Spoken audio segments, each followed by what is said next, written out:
যে স্বামীর সেবা করে এত দুর্গন্ধ যে কেউ কাছে ভিড়তে পারে না। আর বিবি রহিমা করে কি বাড়ি বাড়ি কাজ করে, লোকের বাড়িতে ঢিকি পাড়ে, জাতা পাড়ে, পিছা দেয়, বাহিনা দেয়, কাম করে দেয়, থালি বাসন মেজা দেয়, লেপে দেয়, পুছা দেয়, বাহিনা দেয়, আর কিছু করে অনেক কাজ করে যা মজুরি পায়, যা কিছু দেয় নিয়ে এসে স্বামীকে খেলাই, চেহায় না খেলে খাবে না। তো কত ভালো মহিলা যে স্বামীকে ছেড়ে গেল না, স্বামীর কাছেই থাকলো, বলছে আমি স্বামীর সাথেই থাকবো, স্বামীর কাছেই থাকবো, আমি স্বামীকে ছেড়ে যাব না। স্বামীর কাছে থেকে গেল। দেখেন ভাইরা আমার, বোনেরা আমার, মা খালা নানিরা ভালো করে শুনেলেন, বিবি রহিমার মতো হতে হবে, স্বামীকে ভালোবাসতে হবে, স্বামী ভক্ত হতে হবে, স্বামী প্রাণ হতে হবে, স্বামীকে এত ভালোবাসতে হবে, স্বামীর সেবা করতে হবে, স্বামীকে খুশি করতে হবে, সন্তুষ্ট করতে হবে। স্বামী যদি তোমার খুশি হয়ে যায়, স্বামী যদি তোমার ওপর সন্তুষ্ট হয়ে যায়, তো তোমার জান্নাতে যেতে কোনো অসুবিধা হবে না, কোনো বাধা থাকবে না, কোনো বিঘ্ন থাকবে না, কোনো অসুবিধা হবে না। তোমাকে মন দিয়ে স্বামীর সেবা করতে হবে, স্বামীকে খুশি রাখতে হবে, তাইলে তুমি জান্নাতে যাবে।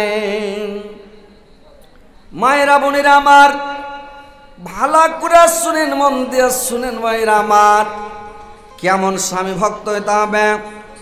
আল্লাহর নবীর স্ত্রী, আল্লাহর নবীর বিবি ছিল খাদিজা। আল্লাহর রাসূলকে কত ভালোবাসতেন, আল্লাহর নবীকে কত ভালোবাসতেন, আল্লাহর নবীর বিবি আয়েশা আল্লাহর নবীকে কত ভালোবাসতেন। যে আয়েশা আল্লাহর রাসূলকে কত ভালোবাসতেন, স্বামীকে কত ভালোবাসতেন। একদিন আয়েশা আল্লাহর নবীকে নিয়ে গেলেন গোসল করার জন্য। একটা তক্তার উপরে আল্লাহর নবীকে উঠিয়ে দিলেন। আল্লাহর নবী একটা তক্তার উপরে উঠে বসলেন রে ভাই।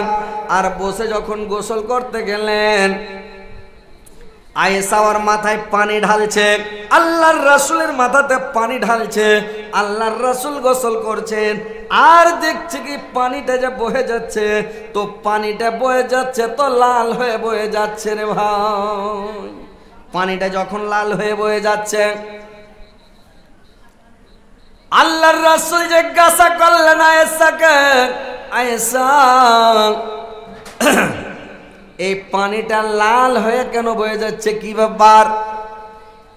আয়েশা বললেন, নবী গো, যখন আপনি তক্তার উপরে উঠেছিলেন, যখন আপনি এই তক্তার উপরে সওয়ার হয়েছিলেন স্বামী গো, আমার পায়ের কুড়া আঙ্গুলটা তক্তার নিচে চাপা পড়ে গেছে, আমার কুড়া আঙ্গুলটা থেতলা ডাল হয়ে গেছে, আমার আঙ্গুলটা থেতলা আঙ্গুল দিয়ে রক্ত বের হয়ে যাচ্ছে স্বামী গো, ওই রক্তটাই লাল হয়ে যাচ্ছে। আল্লাহর রাসূল চট করে নেমে গেলেন। আর আল্লাহর রাসূল চট করে নেমে যায়, আল্লাহর নবী চট করে নেমে গেলেন। আর নেমে যায় তখন করলেন কে? আল্লাহর নবী চট করে নেমে গেলেন। আর নেমে যায় আল্লাহর রাসূল করলেন কি, চট করে যখন নেমে গেলেন, নেমে যে আয়েশার আঙ্গুলটা বললে, আয়েশা দেখি তোমার আঙ্গুল, তুমি একটু কেন করলে না, করলে না, একটু তুমি ব্যথা অনুভব করলে না, কি ব্যাপার আয়েশা, তুমি কেন একটু কোনো মানে কিছু করবিস করলে না? আয়েশা বললেন, শুনেন স্বামী গো, আমার একটা আঙ্গুল তক্তার নিচে চাপা পড়ে মানে ডাইল হয়েছে, থেতলেছে, এই কারণে যাবে উহা করব, আমি কটবিস করব। আমার যদি পায়ের 10টা আঙ্গুল চেপে যদি ডাইল হয়ে যেত, 10টা আঙ্গুল যদি কুচলে যেত, থেতলে যেত, কাটা হয়ে যেত, তবু আমি একবার উসাস করতাম না, উহা করতাম না, আমি কটবিস করতাম না, আপনাকে কষ্ট দিতাম না। ভাইরা আমার, বন্ধুরা আমার, মা খালা নানিরা শুনেলেন স্বামীকে কত ভালোবাসে, স্বামীর ওপরে কত ময়া, কত মমতা, যে স্বামীর ওপরে এত ময়া, এত মমতা, যে স্বামীকে মানে কষ্ট দিবে না। এখনকার মেয়ে ছেলে হলে একটু যদি ওর পায়ের উপরে পা পড়ে যায়, তো এমন জোরে ঢাক্কা মারবে, 3 পাল্টিক দিবে, তবে মুখ পুড়ার বেটা, তোর কপালে চোখ নাই ঢালাবার হয়ে গেছে, তুই আর পাখান খুঁজে দিলি, কইবে না? কি জি ভাই, বরদাস্ত করবে? একদিন একটা চড় মেরে দেন, কোনো কারণে একটা চড় মেরে দেন, তো 3 দিন চালা করবেন আপনার সাথে। লাস্টে ওই আপনাকে যে আবার হাত ধরতে হবে মানে ফুসলাইতে হবে যে, বুঝতে পেরেছেন? তো ওই করতে হবে না, বুঝতে পেরেছেন? পুরুষকে নারাজ করতে হবে না। কতগুলো ভালো স্ত্রী আছে, ও মারুক আর পিটুক আর যে করুক, রাগ করবে না, স্বামীকে খিলেবে, স্বামীর সাথে কথা বলবে, স্বামীর আদর করবে, স্বামীর সহগ করবে, স্বামীকে ভালোবাসবে, সবই করবে। মারুক, ঝগড়া হয়েছে তাও চালা করবে। আর কত মহিলা আছে একদিন একটা গ্যাল দিয়ে দিলে 2-3 দিন চালা করবে না, কথা কহেবে না, মধ্যখানে বালিশ দিয়ে তখন রেতে নিন পারবে। এই তো স্ত্রী দুনিয়াতে, বুঝতে পেরেছেন কেমন স্ত্রী আছে? এগুলা করতে হবে না। এমনি জান্নাতটা ওই পাকা কেলা নাই, চিলওয়ার গাবা গাব খাবো। জান্নাত যেতে হলে পরিশ্রম করতে হবে, কষ্ট করতে হবে। দুনিয়াতে সবচাইতে ভালো মানুষ হয়েছে কেটা জানেন? ভালো এবাদত হলো সৎ চরিত্র, ভালো চরিত্র। মানুষের সাথে সৎ ব্যবহার করেন, সৎ আচরণ করেন, মানুষের সাথে ঝগড়া বিবাদ কাজিয়া ফাসাদ করিয়েন না। আর মানুষের সাথে নম্র ব্যবহার করবেন, নম্রভাবে চলবেন, ঠান্ডা মিজাজে চলবেন, মাথা নিচে করে চলবেন, তর্ক করতে যাবেন না। তর্ক ছেড়ে দেন, জান্নাতে চলে যাবেন। ওই আল্লাহ রাসূল বলছিলেন যে হারাম খাও জান্নাতে চলে যাও। সাহাবী বলছেন হারাম খাও জান্নাতে যাও, এটা কেমন কথা হুজুর? বললে হারাম মানে হলো রাগ, হলো হারাম।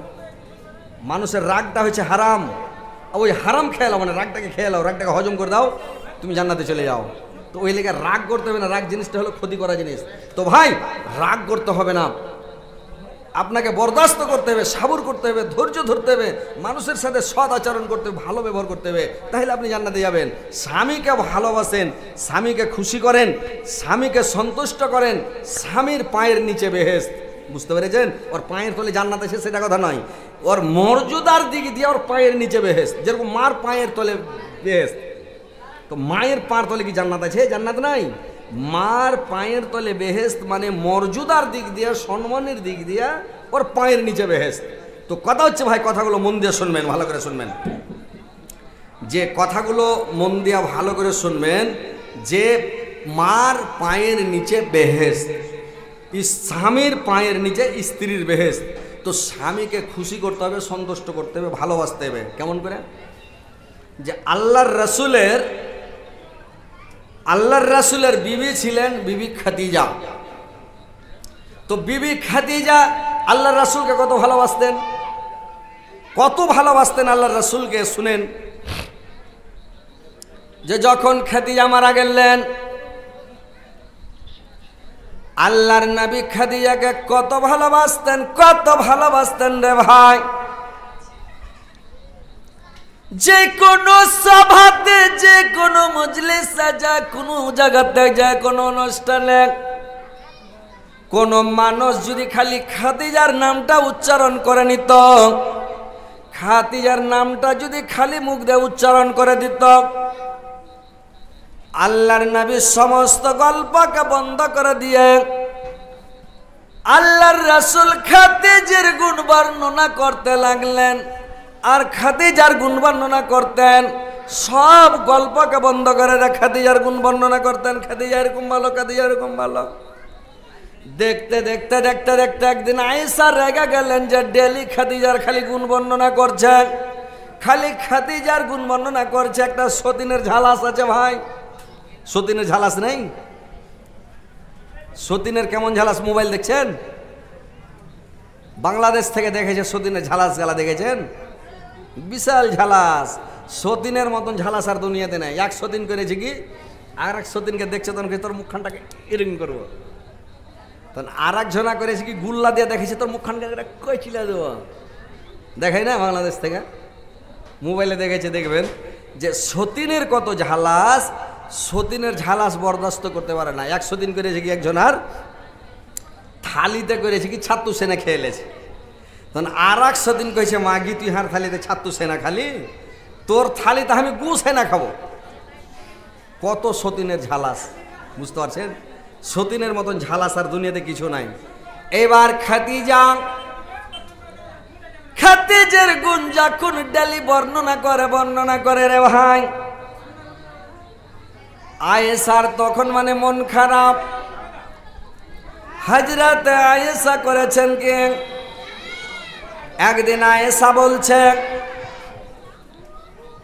আল্লাহর নবীকে বলছেন, নবী গো যখন আপনার বয়স 25 বছর আর খাদিজার বয়স 40 বছর, আপনি একটা জাইফি বুড়িকে বিয়ে করেছিলেন, আর একটা জাইফি বুড়িকে বিয়ে করার পরে সব সময় খালি খাদিজা খাদিজা, খাদিজার গুণ ভুলতে পারে না, সব সময় খালি খাদিজা খাদিজা কেন করছেন? আর এত সুন্দরী যুবতী রূপসী স্ত্রী আপনার সামনে আছে, আপনি একবারও আমাদের গুণ বর্ণনা করেন না, আর সব সময় খালি খাদিজা খাদিজা করছেন। আল্লাহর নবী বললেন, আয়েশা রে, তোমরা আমার সুখের বন্ধু, সুখের সাথী রে আয়েশা। আমার 13টা স্ত্রী, কেউ বলেছে 11টা স্ত্রী। আল্লাহর নবী বললেন, এতগুলো স্ত্রী আল্লাহ পাক আমাকে দান করেছেন, কিন্তু খাদিজার মতন স্ত্রী একটাও আমাকে দান করা হয়নি। আমাকে যতটি স্ত্রী দেওয়া হয়েছে মানে খাদিজার মতো একটাও নয়। বললে, আয়েশা রে, কে হাল্লা করছে জি? কেন তোমরা হট্টগোল করছো? শান্তিভাবে এসো, চুপচাপ এসে বসে যাও। এত গন্ডগোল করতে হবে আর হই হাল্লা করতে হবে? আপনারা ভালো লোক গালা 2-1টা যান, ওখানে ওরা ক্যাচাল গালা মিটান মেয়ে ছেলের। আরে মেয়ে ছেলে রে, এরা সব জায়গায় ভারী, গোরেও ভারী, কবরেও ভারী, ঘাড়ে করে নিয়ে যাবেন তাও ভারী। আর এই লেগে বিয়া শাদী হইলে আগে ওই পালকিতে বিয়ে হতো, তখন 2-3 দিন আগে থেকে 8 দিন আগে থেকে খাই দিত না, ভারীর লেগে খালি। আর আগে সুখিয়া লিখিত সব সময় এরা গল্প ছাড়া থাকবে না, খালি গল্প। একটু শান্তিভাবে বসো। এবার আল্লাহর নবী বললেন, এরা আয়েশা, তোমরা আমার সুখের সাথী। যখন মক্কা নগরেতে আমার আশ্রয়দাতা কেউ ছিল না, আমার সহযোগিতা করার, সাহায্য করার কোনো লোক ছিল না, একমাত্র আমার সহযোগিতা করার লোক ছিল মানে খাদিজা। আসমানের নিচে জমিনের উপর এক মানব কুলার মধ্যে 1 নাম্বার আমার চাচা আবু তালেব আর আমার খাদিজা, দুজন ছিল আমার ঢাল, আমার মাথার তাজ। যতদিন আমার খাদিজা বেঁচে ছিল, যতদিন আমার চাচা বেঁচে ছিল, কোন মক্কার লোক, কোন সৌদিয়ার লোক আমার গায়ে হাত লাগাতে পারেনি, টাচ করতে পারেনি, আমার কোনো ক্ষতি করতে পারেনি। আর যেদিন আমার চাচা আমার খাদিজা দুনিয়া থেকে চলে গেল, সেদিন থেকে আমার মানে কষ্ট শুরু হয়ে গেল। আমার খাদিজা কত ভালো ছিল, আমার কত ঢাল ছিল আয়েশা। যখন রাত্রি বেলায় আমি দিনের দাওয়াত দিতে যেতাম, তাবলীগ করতে যেতাম, জালসা করতে যেতাম, হজ করতে যেতাম, তো জালসা করতে মানে যখন ওয়াজ করতে যেতাম, মানুষকে দিনের দাওয়াত দিতে যেতাম, কলমার প্রচার করতে যেতাম, রাত 2টায় আসতাম, 2:30টায় আসতাম, 3টার সময় আসতাম, রাত 12টার সময় আসতাম। যখন বাড়িতে আসতাম, আমি গেটের কাছে যাই খালি একবার দেওয়ালে ঠোকা মারতাম, কপাটে ঠোকা মারতাম, খাদিজা। একবার ঠোকা মারতে মাত্র গেট খুলে যেত, কেওয়াড়খানা খুলে যেত। ঠোকা মারতে মাত্র গেট খুলে যেত। দেখতে দেখতে আমি একদিন খাদিজাকে জিজ্ঞাসা করলাম, রে খাদিজা, রাত্রি বেলায় কি তুমি ঘুমাও না? তুমি কি বিছানাতে শুয়ে থাকো না রে খাদিজা? যে যখনই গেটে বাড়ি মারি তুমি গেট খুলে দাও, কেওয়াড়খানা খুলে দাও, ব্যাপারটা কি? খাদিজা বলল, স্বামী গো, যখন আপনি দিনের দাওয়াত দিতে চলে যান, আপনি যখন কলমার প্রচার করতে চলে যান স্বামীগণ, আমি রাত্রিবেলা কি করি স্বামীগণ? আমি বিছানায় যদি শুয়ে যাই, আমি কেওয়াড়খানা লাগিয়ে দিই, হুড়কা লাগিয়ে দিই, খিল ঢুকে দিই। আর যদি আমি বিছানায় শুয়ে যাই, ল্যাপ কেথা দিয়ে মানে লেলি দিয়া মুখ ঢেকে নি, ঘুম চলে আসবে। আপনি দিনের দাওয়াত দিয়ে বাড়ি আসবেন, গাটা মারবেন, খাদিজা খাদিজা করে বাড়ি মারবেন।